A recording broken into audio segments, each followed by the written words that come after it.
আমরা গত মাসের 18 তারিখ আমাদের দাবি লক্ষ্য আদায় করার উদ্দেশ্যে আমাদের কক্সবাজার জেলার অভিভাবক মাননীয় জেলা প্রশাসক বরাবর আমাদের দাবি নিয়ে যখন যাই, তার প্রতি আমি এখন কৃতজ্ঞতা প্রকাশ করতে চাই। তিনি তাৎক্ষণিক এডিএম স্যারকে পাঠিয়ে দিয়ে আমাদের শ্রমিকদের কথা শুনেছেন, তার সাথে সাথে তিনি লাইসেন্স রিনিউ করা বন্ধ করে দিয়েছেন। 18 তারিখ সাথে সাথে একটা কমিটি করা হয়, 19 তারিখ তা বসানো হয়।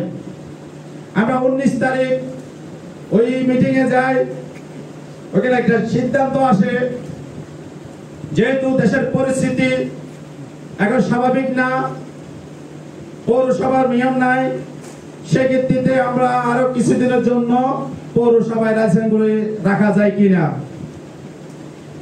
আমরা শ্রমিক জনতা সিদ্ধান্ত নিলাম,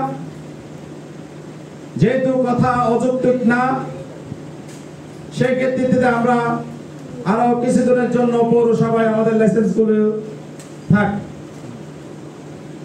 কিন্তু সেটার দুর্বলতা নিয়ে বারবার আমাদের শ্রমিকদেরকে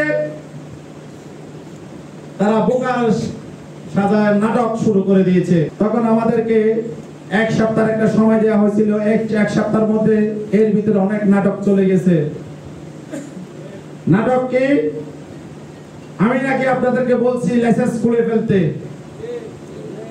কিন্তু আমি যদি পারি তাদের ওখানে চ্যালেঞ্জ করছিলাম, আমার মুখ থেকে কাউকে আমি বলিনি লাইসেন্স খুলে ফেলেন। আমার শ্রমিক ভাই নির্যাতিত, ভাড়া দিতে হবে, সেই ভয়ে তারা নিজ থেকে লাইসেন্স খুলে ফেলা হয়েছিল। কেউ প্রমাণ করতে পারে নাই আমার মুখ থেকে আমি লাইসেন্স খুলে বলতে বলছি। পরবর্তী সিদ্ধান্ত আসে, আমার নামে যে অভিযোগ দেওয়া হয়েছে তা ভুল সিদ্ধান্ত, অভিযোগ করা তুলে নেয়, আমি যে অপরাধ করিনি সেই প্রমাণ ওইখানে হয়।